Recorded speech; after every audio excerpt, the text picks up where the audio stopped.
This is a World Trade Center bound E train. The next stop is 34th Street and Station. Clear of the closing doors, please. Hi everyone, welcome back. My name is Hanna, Koljenovic, your host of this podcast, and I thought that we would talk about something different this week, just like an experience of my own, and this experience has to do with high school. I know, a topic that a lot of people might not like to talk about, but unfortunately it is there. It is something we've all experienced. It is a universal experience, and I don't have a good story, actually. I kind of have an interesting story, to say the least. Maybe a story that someone would write a book about, but also a story that if someone had to go through, I don't think they would want to, if that makes any sense. This is a story about belonging and what happens when you realize you don't speak the language of the room you're in. Okay, so we're going to start from the very, very, very, very beginning. And that was my freshman year of high school. Get ready, grab some popcorn, sit down, and let's get started. Plaid skirts, check. Button-up collared blouses, check. Rosary, check. I had everything I needed to be a freshman at St. Mary's Catholic High School. Everything except the desire to be there. I never wanted to go to private school, especially not a Catholic one. The kind where the social system was so elite that money wasn't just currency, it was a language.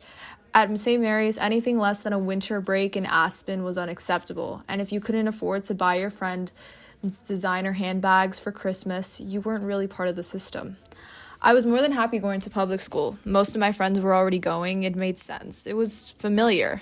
But my mom had one non-negotiable rule. I'm not allowing you to take the subway home after dark, is what my mom said when I pleaded with her to go to the schools that my friends were going to in Manhattan. I'm not going to lie to you. The public schools near me weren't great, and the safer options were all in Manhattan, which meant commuting from Queens on the subway. But most of my friends are taking the subway, I'd argue. No, she said. You're going to St. Mary's. Stand clear of the closing doors, please. That sound, that's what it felt like. Like missing a train when you were one step away from getting on. Public school was the life I knew. The life I'd been living, and in one moment, the doors closed, and I was sent somewhere else. We couldn't really afford it. I mean, we weren't poor. My dad worked, and we were stable, but New York City isn't cheap, especially not private school tuition. I got a scholarship, and when September came, my uniform was dry cleaned, my Mary Janes were polished, my rosary was tucked into my backpack, and I stepped into what felt like Gossip Girl. I didn't know it yet, but I was becoming Jenny Humphrey. I didn't watch Gossip Girl until sophomore year, but when I did, it hit too close to home. Jenny and her brother Dan went to private Catholic school in Manhattan, surrounded by kids who lived on the Upper East Side, while they came from a middle-class neighborhood in Brooklyn. They didn't belong. At St. Mary's, I was Jenny Humphrey, surrounded by Blair Waldorfs and Serena Vanderwoodsons, the rich girls. My mom believed the school would prepare me for college, give me an edge, but the truth was, St. Mary's was small, limited, fewer AP classes, fewer programs, and because it was religious, most of its college connections were too. We didn't know that then. What I did know immediately was that my classmates could tell I wasn't one of them. I didn't have a Goyard toad on my shoulder, I didn't wear designer loafers, my plain black bag might as well have had the word poor written across it in capital letters. But while people made plans to go to Starbucks after school, I took the Long Island Railroad home. I never wanted to be rich. I was fine with my life. One bathroom for everyone, no $6,000 school trip to Italy. Those weren't things I cried over. But St. Mary's changed that. I became ashamed of my shoes, my bag, ashamed that my classmates were picked up in BMWs and Porsches and I took the train. Not because I wanted those things, but because I felt like I didn't belong without them. As the seasons changed from fall leaves to bare trees covered in snow, I missed public school more and more. Over winter break, I met up with my middle school friends. They talked about after-school clubs, jobs, complained about the subway, real things, normal things.